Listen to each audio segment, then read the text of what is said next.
Hello বন্ধুরা, কেমন আছো তোমরা সবাই? এই গিফটটা আজ থেকে 2 মাস আগে আমার হাতে দিয়ে বলেছিল এটা তোমার বার্থডের গিফট।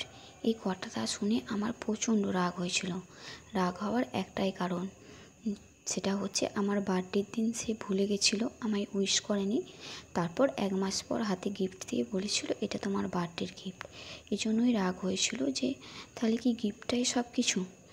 তার জন্য আমায় যখন দিয়েছিল আমি গিফটটা খুলেও দেখিনি ভেতরে কী আছে, রাখাই ছিল। তারপরে আমি দেখেছিলাম যে গিফটটার ভেতর এই জিনিসটা আছে। জিনিসটা দেখা মাত্রই আমার সব রাগ নিমেষের মধ্যে শেষ হয়ে গেছিলো। যতটা আমি রাগ করেছিলাম তার থেকে 10 গুণ বেশি খুশি হয়েছিলাম এই গিফটটা দেখে। কারণ এটাই আমার মনে হয়েছিল আমার বার্থডের দিন ভুলে গেলেও আমার যে প্রতি মাসে পিরিয়ডসের পেন হয় সেটা কিন্তু সে ভোলেনি। তার কেয়ারিংয়ের জায়গাটা কিন্তু ঠিকই আছে।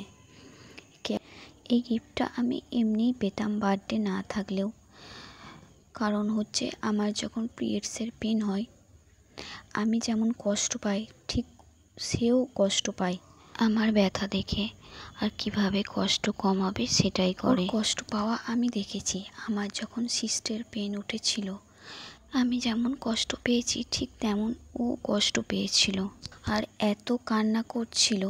আমি তো আমার ব্যথার জন্য কান্না করছিলাম, আর ও আমার ব্যথা দেখে ও কান্না করছিল।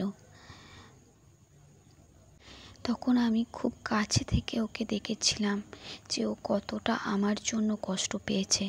সেই দিনগুলো আমি কোনোদিনই ভুলবো না। হয়তো মান অভিমান খুঁটিনাটি ঝগড়া হতেই থাকবে, তাই না? চলো টাটা।